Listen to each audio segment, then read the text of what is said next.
So you may notice from my accent that I am not from Glasgow, but my 10-year Scottiversary was 2 days ago. So Amazing. yeah, I'm originally from Washington State, but have lived here in Scotland for 10 years now. Oh, wow. And what brought you to Scotland? Short answer is love. Love, of course. Yeah, my husband is from England, and he got offered a job here when we wanted to move back. We met when we were both living abroad, so... Wow. Yeah. Oh, I love that. Oh, It's always about a boy. It's always about a boy.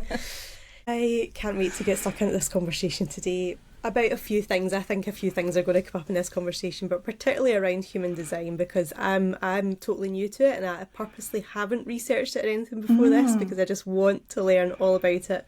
I know you're the person to learn from, but first off, for those who don't know you yet, could you share a little bit about your journey into tarot, astrology, and of course human design, and how it led to your coaching business today? That is... Yeah, that's a bit of a wild story. So I actually didn't discover witchcraft until 2018, and I heard about it, of all places, on a news podcast. So they were doing a story about the rise of modern witchcraft. Prior to that, my attitude had been very much like, people who sit under pyramids, they're a bunch of weirdos, and like that doesn't make any sense. But I heard these women talking about modern witchcraft, and they were published authors. They were university professors. They were really well respected in their field.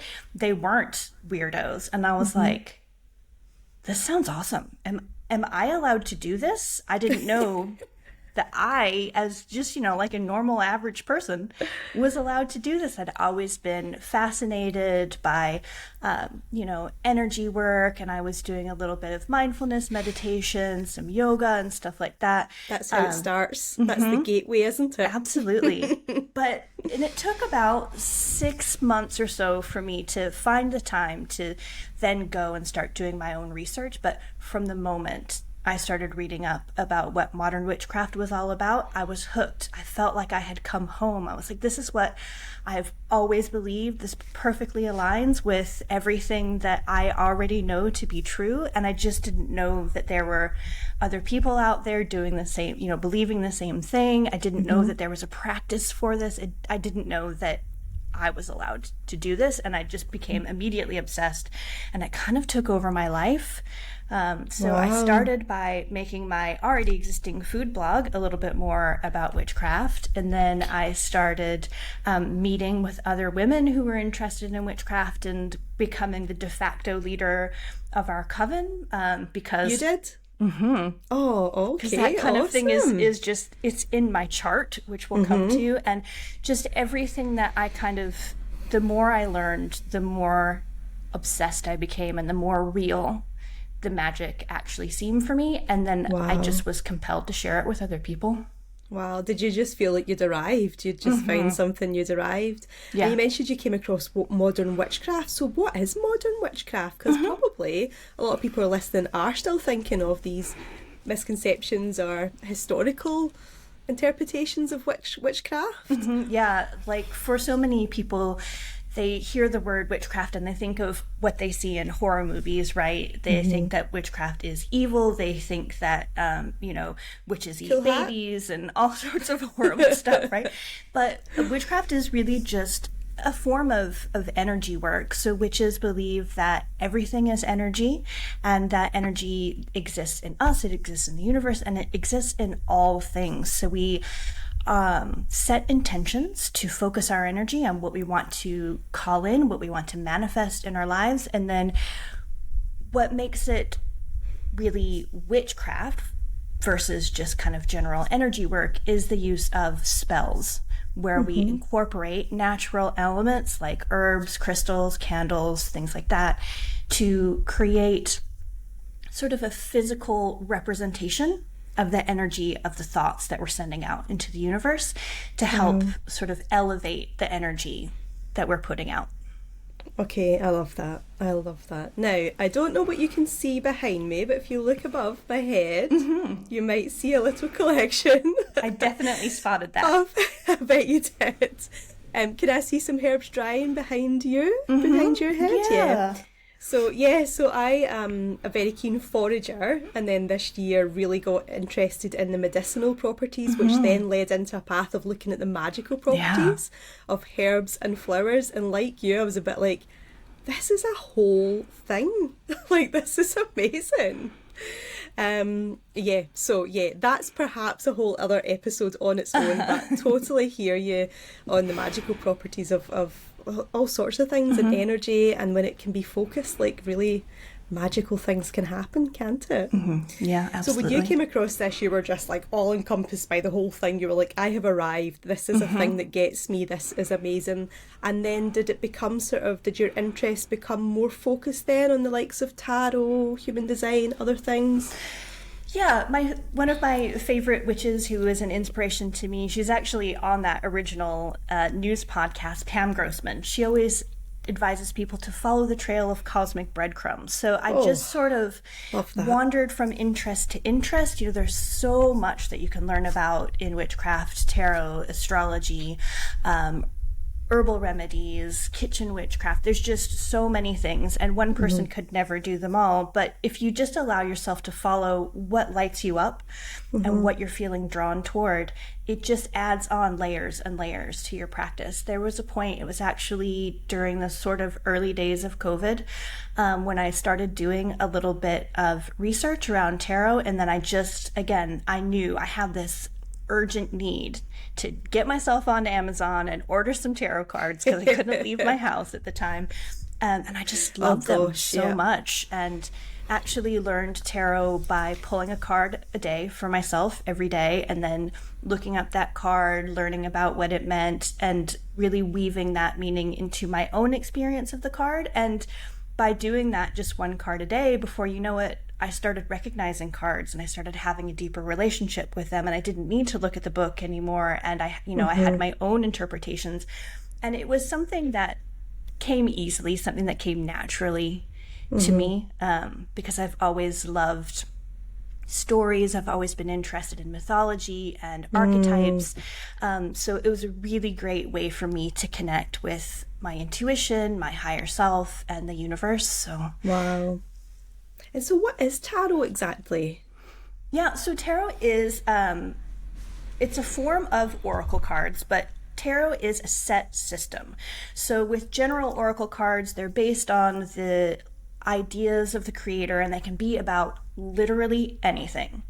But tarot is a set system of 78 cards split into two halves. There's the major and the minor arcana. So the major arcana is kind of the famous ones, the cards with the name, Death, the Tower, the Moon, the Sun, the Emperor, things like that.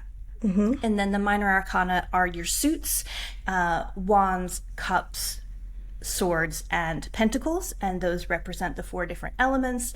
And there's ace through 10, and then king, page, knight, queen, and king in every suit. And each of those 78 cards has its own unique energy that can guide us to higher understandings and self-discovery. Wow, okay. And it's more about guidance than sort of divination, like, you know, for that common layman term, sort of fortune telling. Is it more about guidance than that? Yeah, definitely. With the way that I use them, I have no idea what's going to happen to you. I cannot predict your future. I always say that the tarot cards kind of hold a mirror up to you at a different angle than you're really able to see yourself. And so it gives you a deeper insight, and the messages come through your intuition. And so they just show you what you need to know. So I'm looking at what kind of energy do I need to be able to manifest the things that I want in my life. Wow. And you mentioned intuition there, and that's become a really big deal in my own life since my son was ill. So I had twins during lockdown as well, 2020, a boy and a girl, and our little boy was just so unwell, but we really struggled to get a diagnosis. But my intuition was so fierce. I knew there was something seriously wrong, but I didn't know what. I'm not a doctor, I'm not medically trained, but I knew it wasn't just colic or just whatever. And it turned out to be a really rare and catastrophic form of epilepsy. But that intuition, like, I've never felt anything like it before. It was off the charts. Yeah, and it kept happening again and again when I just knew. And so that really woke me up to intuition, really in a big way as well, you know, that it, listening to that and the amount of times I've ignored it over the years, in relationships and particularly, and I don't think I'll ever do that again. Like, she knows stuff. She knows stuff. So often our intuition whispers. It's quiet, it's under the surface. It's not panicky like your subconscious, like your ego that is like screaming at you to be afraid, don't do that. But sometimes, especially in moments that are really critical, like the one that you just, you know, the example that you just gave, if it really needs you to know, it's gonna speak up. And it's gonna make sure that you are aware. But in more general day-to-day things, it kind of keeps it low key. So if you're not paying attention, it's easy to ignore it. But as you say, once you learn to tune into that, it guides you in every aspect of your life, from relationships to self-care to even business. Yeah, absolutely. We're definitely going to get into that today. And it becomes unignorable once you've really experienced it and really tapped in, doesn't it? Yeah. And this guide that makes life that bit easier. It becomes easier to say no to things when it just doesn't feel like a yes. Yeah. Like, once you're aware really of the wisdom that's available to you through your intuition, you don't want to ignore it anymore. Yeah. And I also feel that that's something that's come with age as well, the privilege of aging, because when I turned 40, I feel like she kicked in even more. And she was like, okay, you know, you've got to listen. Like, we're not messing around anymore. So love intuition, and I can imagine how if you have a daily practice in the morning that's really with your tarot cards and tuning into that, how that really must become a guiding light. And so what about human design? Where did that come in? What is that? Like I said at the start, I'm completely new to that, and so totally open to learning. So once I sort of entered into this realm of witchcraft and magic, which ironically was like the thing that led me to more like personal development kind of work. You know, you're on social media and you just start hearing about things, you're on listening to podcasts and you're like, human design, what's that? Kind of like where you are right now. So I went and started to look it up, and it wasn't really until I worked with a coach that was really influential to me earlier on in my business, and she was like, I want you to really take a close look at human design. So she directed me to what is still my favorite resource. At the time, it was called the My Human Design app. It has recently been rebranded, and it's called Align. But this is a really great way to access information about your human design chart, because unlike astrology, now an astrology natal chart is complicated enough. You know, if you've seen that big circle with all the little, like, looks like pie pieces and it's got dots all over it, like I can kind of look at that and make sense of it. It's still really complicated. Human design, if you just look at the chart, it's kind of, unless you really know what you're doing, unless you're an expert, it's kind of gobbledygook. You can't really make heads or tails of it. So you need something with a little bit of description to guide you to it. But human design is like astrology on steroids. So it incorporates your astrology, but it also incorporates quantum theory, I Ching, chakra system, energy flow. It's got all of these different elements woven into it. It is a relatively new modality, so it kind of came into being, I want to say, in the late 70s. So it's really kind of gained popularity, I think, in the last 5 years. But when you hear about it, like if you go back and read about how it was founded, you're going to be like, this is a cult. This sounds crazy. Everybody I know who has dug into their human design chart says it's the most seen they've ever felt. Wow. It's incredibly accurate, and it gives you so much information about yourself. So, like, in describing you, so information about yourself, is that it? So if you're saying it's astrology on steroids, I'm thinking of, like, reading your horoscope and how you can relate to it. So it's like that, but more relatable then? Is it what does it actually tell you about yourself? Yeah, so it's kind of comparing to an astrology natal chart. So above and beyond like a monthly horoscope in a magazine, your astrology natal chart shows you the placement of all the planets and points at the moment of your birth, and then that gives you information about yourself, your life purpose, what motivates you, how you attract abundance and things like that. And your human design layers on even more information on top of that. So if you're looking up your human design, the place that you want to start is by looking at your energy type. Okay. And this kind of tells you how to use your energy on a daily basis, kind of what fuels you, what motivates you, and how you should be showing up in the world. It's kind of equivalent to your sun sign in astrology. So there are 5 different energy types. And when you go and look yours up, you will find that you are either a manifestor, a generator, a manifesting generator, a projector, or a reflector. Okay. And even if you only gather information about your energy type for a good 2 or 3 months, if you get to know that really well, it's going to have a huge impact on the way that you show up in the world. And show up in your business, I can imagine as well. So I want to come on to that next. This is just so interesting, so fascinating. For me personally, I'm so interested in this. But I have to know how Renee found witchcraft and tarot and astrology and human design and whatnot, and how did it turn into your coaching business? I followed my intuition. Kind of one of the first big changes I wanted to make in my life, because what happened when I started practicing witchcraft was, for the first time in many, many years, I asked myself, what do I want for my life? What is going to make me happy? Not what do I think I can get away with? Not what do I think is achievable? Not what does anybody else want or need from me? What do I want? And the universe kept telling me, you need to have your own business. Now, at that point, it didn't tell me what that business was going to look like, but I would go, walking down my street, being on the bus, and I would see all of these small businesses, and I'm like, why can they have their own business and I don't? There's no reason for me not to be working for myself. I'm highly motivated. I'm a self-starter. I'm full of ideas. I don't need somebody telling me what to do. And I'm definitely not interested in continuing to work to make someone else rich. And so I just kind of unfolded it bit by bit. So like I said before, I had this food blog already. I started focusing on that.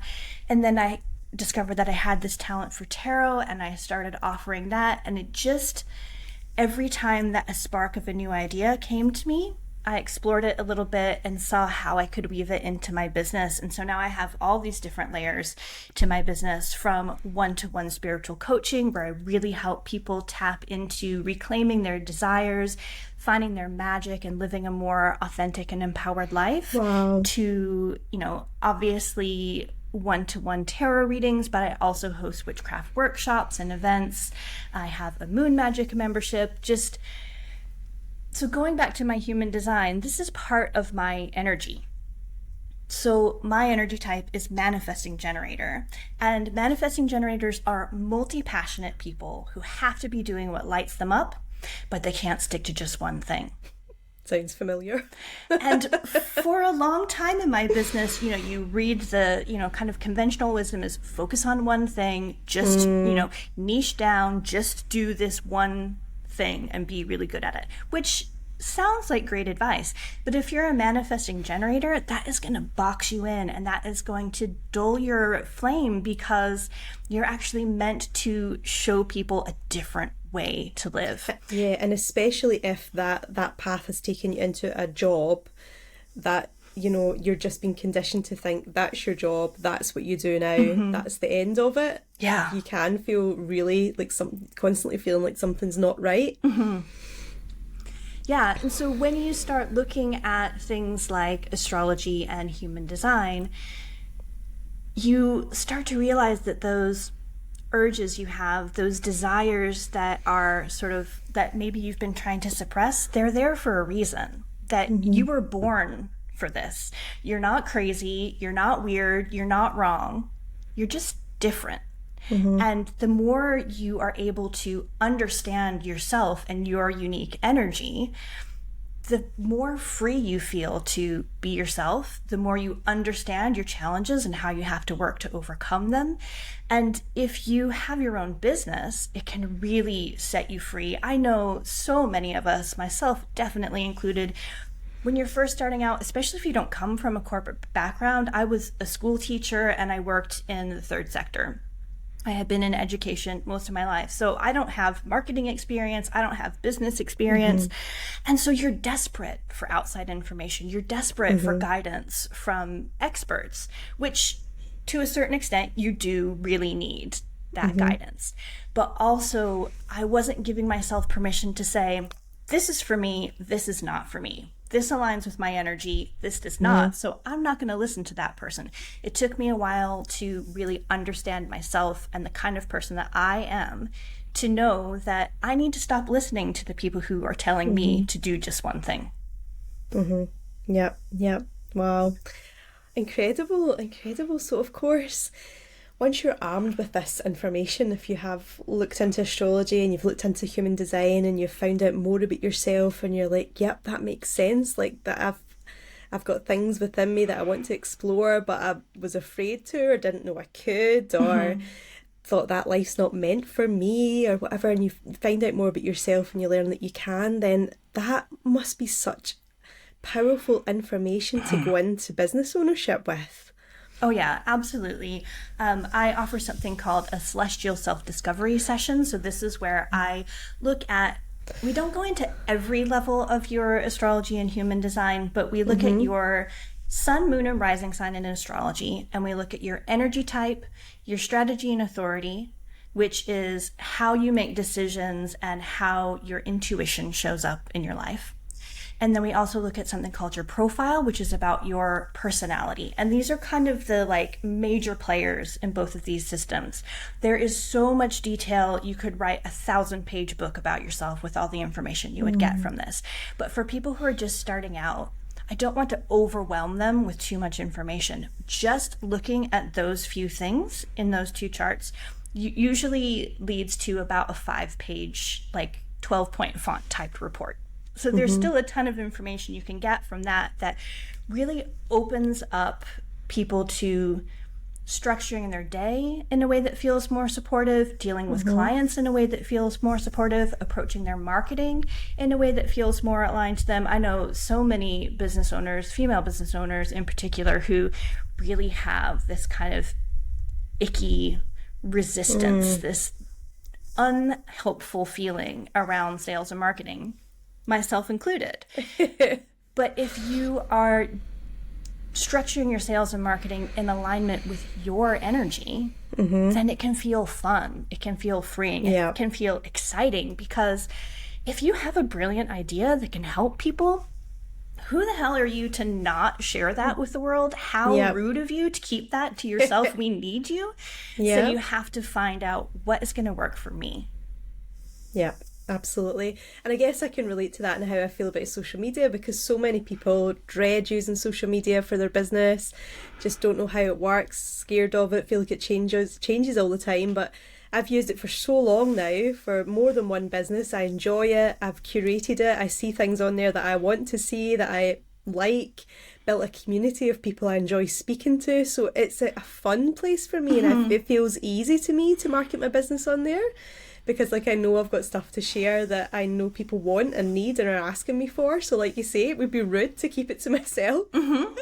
Yeah, absolutely. So I feel like this is definitely why this is something entrepreneurs, business owners should care about. They should care about getting to know themselves more and be able to do business in a way that feels right for them. Yeah, and this seems like this is such a huge key for it. Absolutely, especially if you are a solopreneur or you only have a very small team, and if your business is something that is your passion, something that you're creating. If you're not working in alignment with your energy, you're going to burn out so quickly. And if you are your business, if you don't have any energy, your business doesn't have any energy. So the more self-awareness you can bring, the more you can understand yourself, the more you are valuing the most important asset in your business, which is your own mind, your own heart, your own energy. Yep, it starts with you, doesn't it? It really does start with you. Yep.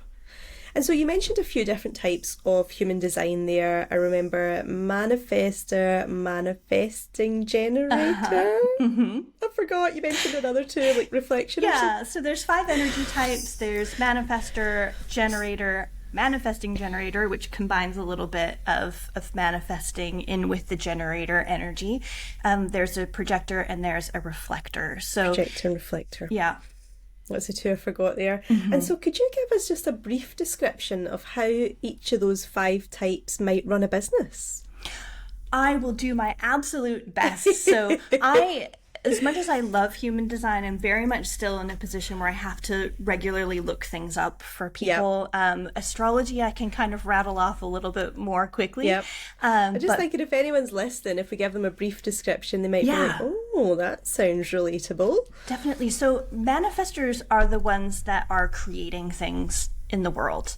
Their energy ebbs and flows. So sometimes they'll feel really inspired to create, and sometimes not so much. And I think we feel a lot of pressure to always be creating. But for a manifestor, you want to tune into those moments of inspiration and really run with those. And when you're not feeling inspired, give yourself permission to lay low, maybe like catch up on admin, do some of the not so fun, not so sexy stuff so that your business is still moving, but let go of some of that need to always feel on. I think that's the biggest thing for a manifestor. For a generator, which is what, like, something like 60% of people are generators. Okay.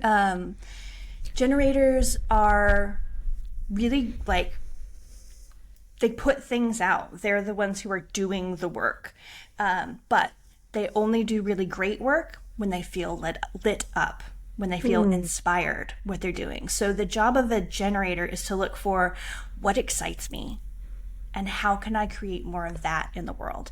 Now, the beauty of this is that everybody will be excited by something different. So there's plenty of this energy to go around. And you're going to be in your sweet spot when you're doing the thing that excites you most. One of my close friends, who's also a business buddy, she is a generator, and she always says she's not great at coming up with new ideas like a manifestor is. But once she gets the idea, once she gets something to respond to, which is her strategy, it's another layer of your human design, then she is really great at, you know, churning out the work, making it happen, putting together all the, like, the spreadsheets and the presentations and the Canva docs and all that kind of stuff. Once she gets the idea, but she's not good at just like sitting down and brainstorming ideas. That's not her area of expertise. Now, if you are a manifesting generator like me, sounds like maybe you may be a manifesting generator. You have a little bit of both. So you definitely want to work on the things that light you up, but you are going to have a little bit more of an ability to come up with new ideas for yourself. That's a blessing and a curse. Yes. Oh, yeah. Sometimes it's ping, ping, ping, ping, ping. Absolutely. And there, you know, to take it even another level, this is like intermediate human design. We have these things called gates, and each one kind of gives you a different gift, a different access to a different sort of skill or knowledge. And you have a most prominent gate in your human design. And mine is gate 11, which is being an ideas person. You come up with ideas out of the blue all the time. And they might not always be for you, but your mind is constantly pinging with ideas. And it can get to be a lot. But and especially if you have a membership of people who you want to share those ideas with. And sometimes I'm like, oh, Faye, I just thought of something for you this morning, and I put that in the group chat. Oh, Claire, you could probably tie into this as well. And they must be like, okay, chill. Or maybe they're really grateful because this is, if this is your gift, then again, you need to be using that. And this is how we let the universe know I'm ready to receive the unique life that you have in store for me, is by using our gifts, right? True. So with a manifesting generator, the worst thing that you can do is force yourself to continue to do something that you don't like anymore. Manifesting generators are going to have a lot of different career paths, a lot of different projects. That's how they are supposed to live. This is really sounding familiar, so I'm 100% going to have to look into this. Projectors are sort of like, they're often described as like a bird on a wire. Projectors are able to take a really high overview of things, and they have a really clear understanding of the way that systems work together, the way that things flow, and they just see how things are meant to fit together really clearly. This comes naturally to them.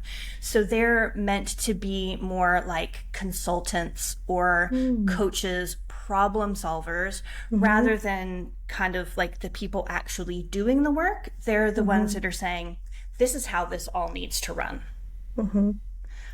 So they're really good at strategy, long-term planning, systems and logistics and things like that. But again, the area that they're going to be able to coordinate best is the area that excites them. So just because you're a projector doesn't mean that you would necessarily be like, wanting to go, like they all go into engineering or something like that. It's not That's that you the would first follow thing I thought of. Yeah. It's not that you would follow a specific career path. I was thinking as well, the first thing that came to mind was engineering, and thinking that's probably a male-dominated world. And is that more of is there more males perhaps in that or not? I don't know, could be way off here. It was just what came to mind. I actually have no idea about that. There is a lower sort of overall percentage of projectors in the population. There's not as many of them as there are generators and manifesting generators. But the thing that you're going to be really good at organizing is the thing that you care the most about. Okay. So it can be in any industry, any area of life. And then the last type is a reflector. There's only about, I think it's like 5% of the population are reflectors. And so they're a really unique energy type. I've actually never met a reflector. Oh, wow. But this is somebody who, it's kind of hard to explain because in a way they don't generate their own energy. They mirror back the energy that is around them. They're like totally open to receiving energy from outside sources. So if you are a reflector, you have to be really good at keeping up with your like energetic cleansing and your boundary setting and being able to feel what's yours and what's someone else's. Be careful with who you surround yourself with, I would imagine, if that's something that you feel, you really want to have positive, supportive, uplifting people in your sphere, because you're going to be taking on a lot of energy from the people around you. Gosh, and especially if you're in any sort of counselling or even coaching or any, you'd have to be really careful about the people you work with there, how it affects you. Interesting. God, that is so fascinating, isn't it? And so I wonder do you have an example you could share with us, and you don't need to share names or anything, of a client that you've worked with in your coaching business who has discovered human design and how that changed how they work in their business? Actually, I worked with a coaching client a while back now who hadn't looked at her human design before. And she had a business and she'd been trying a lot of different things, but hadn't really quite landed on exactly what was right for her yet. She was kind of experimenting. And we looked at her astrology and her human design, and we looked at the fact that she was a manifestor, that idea generation was really important to her, and that she wasn't necessarily meant to be feeling high energy all of the time. And I remember a couple of days after we looked at her chart, and she messaged me and she was like, this has opened up so much for me. I'm going to take my business in a totally different direction. Wow. I am letting go. Again, I'm letting go of all the things that people told me I should do, and I'm going to move toward the thing that excites me the most. Also, as a manifestor, again, if we look at your strategy and authority, they're really about informing people and letting them know what they're working on. It's not necessarily like, this is my perfect finished polished product, but this is what I'm excited about right now. This is what I'm creating. And that enthusiasm brings people along and pulls people into their energy, into their business. And she was like, I can't wait to start telling people about what I'm working on. Like, I held back and waited until everything was perfect. And now that I know this about myself, it just gives me permission to be more me. Wow. And so took your business in a completely different direction then. Yeah, wow, gosh, isn't it amazing what you can do with that, empowered with that knowledge? Absolutely. And so if someone is listening and thinking, like me, I want to explore more of that, like where do they start? Is something you can do yourself? Do you need a full chart reading? Is there a simple first step so as not to get too overcomplicated with it? Yeah, I think a simple first step is to go to an app like Align. I'm not affiliated with them, but it's one that I use and have found really reliable. Also, to get a full human design chart reading is usually several £100s. Okay. It's a big investment. Now, if you're super excited about that, I think, the information is really valuable. But if you just want to test it out before you make that big investment, this app is a really great way to do it. You need to know your date and time of birth, as well as your place of birth. I think most of us know that.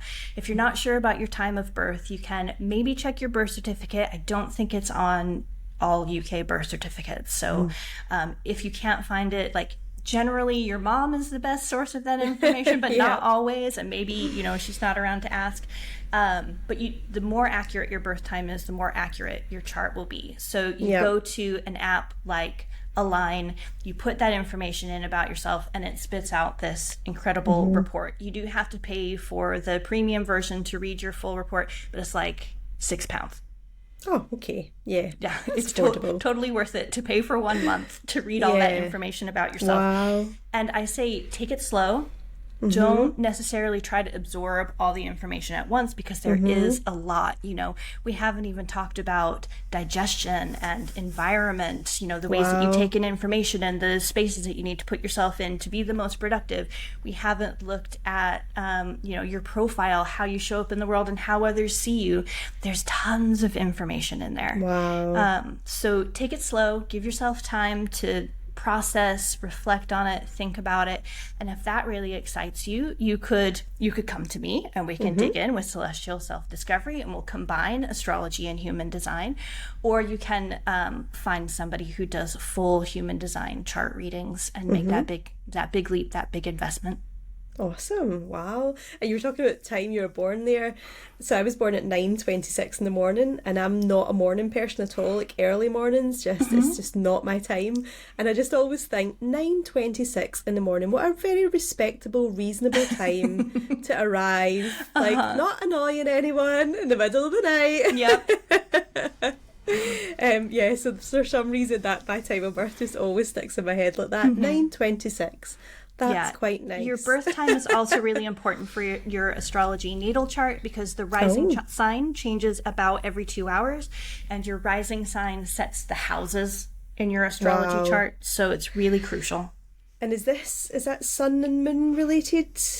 Or just sun that you're mentioning there? Yeah, so your sign, the one everybody knows, is like, hey, what's your sign?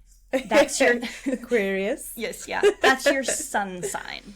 Okay. So if you only know, that's kind of like the big one. And the reason that became so popular is because the sun takes about a month to transit from one sign to another. So as long as you know your date of birth, you can usually know your sun sign. Okay. And so that's the one that shows up in, the newspaper horoscopes and things like that. And then you actually have a sign and a house for every planet, but the main ones that people tend to focus on are the sun and the moon. Your sun is your life's purpose. It's how you show up in the world. The moon is more about your body, your physical experience of the world. It's about your day-to-day experience and your self-care needs. And your rising sign is very much about your motivation for life, why you're here, what you're meant to do, and how you interact with the world. So those are kind of the big three in astrology, but there's also every other planet. There's minor points and asteroids. And like I said, all of those line up with a house. Again, you could write a 1,000-page book about yourself based on this information. Wow, it is fascinating though. So I think, yeah, we'll definitely be heading for this Align app. You're not affiliated, but perhaps you should be, Renee. No, I know. I don't know if they do affiliates, but another thing I should be an affiliate for is the Chani app. So if you're looking for a really great app for your for astrology, that's the one that I highly recommend. It is written by actual human astrologers. It's not AI generated. It's CHANI. Yeah. So you knew what I was going to ask there. Named how do you spell that? Yeah, it's named for the astrologer who founded it, Chani Nicholas. Oh, okay, cool. So yeah, it's a person's name. That's up. why it's kind of weird. Love it. Yeah. And so if someone does go and have a peek at this and then wants to learn more, how can they work with you then? You mentioned you could do the celestial. Was that right? Coaching? Yeah, so I offer just a one-off 2-hour celestial self-discovery coaching session. And so you send me your birth information and I will go and do a bunch of the deep digging for you. I will look up your natal astrology chart and your human design chart. Like I said, we kind of start with the big stuff.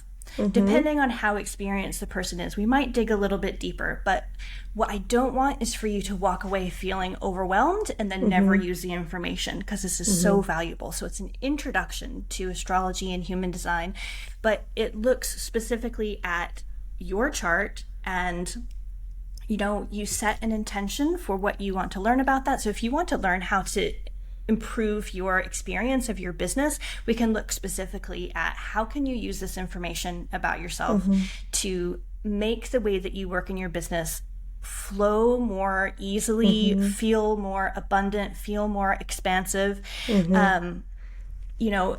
There's light and shadow in everything. So like, for example, I am a triple fire. I have all 3 fire signs as my big 3. So a big challenge for me is burnout. That's something that I have to be really aware of. If you're an Aquarius, you're going to be full of ideas, right? But a challenge for you might be sometimes you can be, not very relatable because you're so much smarter than everyone else. I don't know about that, but okay.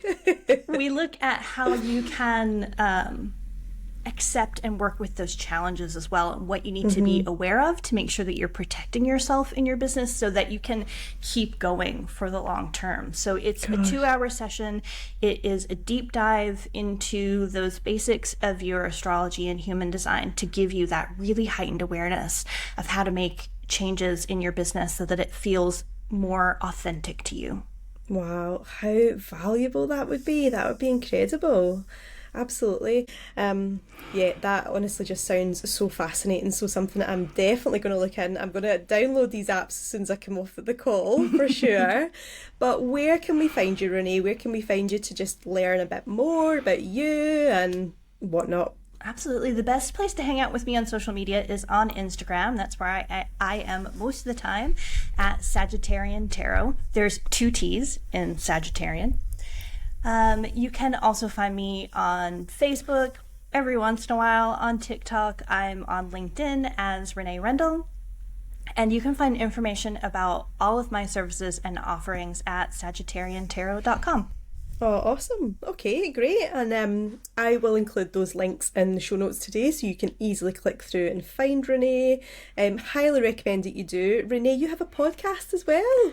I do. So I'm the creator and co-host of the Coven of Awesomeness podcast. What a great name. It's about a little bit of everything. Honestly, when I started it, I wasn't really sure what it was going to be about. Again, I was just following my intuition, and my astrology and human design is very much a like, what's the worst that can happen kind of vibe. I'm all about building the plane while it's in the air. So we didn't really know what direction the podcast was going to go in when we started it, but it ended up being a lot about witchcraft because Louise, my co-host, is also my coven sister, and so that's what we want to talk about all the time. It's everyday well-being through the lens of witchcraft, we say. Love it. And I listen, so I was introduced to your podcast via my sister, and then the first one I listened to was your episode with our lovely Emma, the Biz Witch. And I listened to that and then found Emma, found out that Emma was totally, as I like to say to my sister, tuned to the moon, as she is as well, and Yes. I think I am too.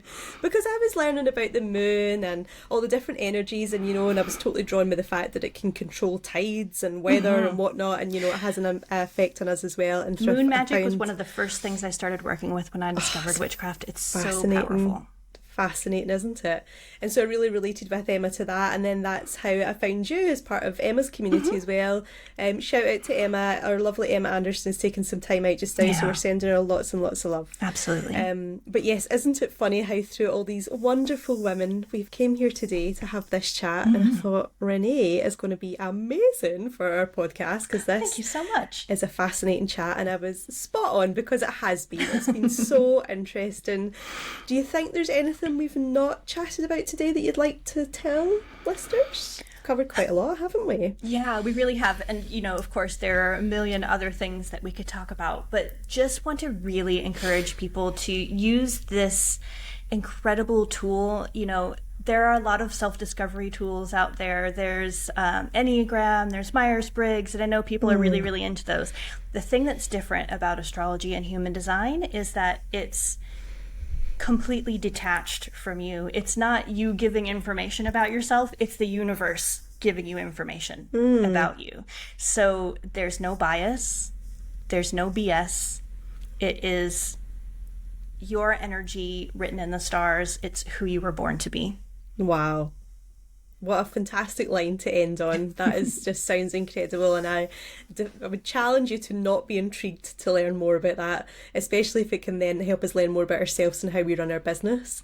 If you're finding at certain times you're getting overwhelmed, certain times you're high energy, certain times content creation is flowing, other times you cannot think of anything no matter what, it's probably all linked to this, isn't it? Or your energies and just how you work and how you move. So let's go learn more about it. And if you want to take that even further, then get in touch with Renee, because that consultation sounds amazing, the 2-hour session that you do to dig deeper. It's so fun. But yes, as I say, all those links will be in the show notes today. You can easily click through and find Renee. Please do. Thank you so much for joining us today. That has been such an interesting chat. I can't wait to get this episode out there. And I will, of course, come and connect with you on Instagram as I usually do. That's great. Thank you so much.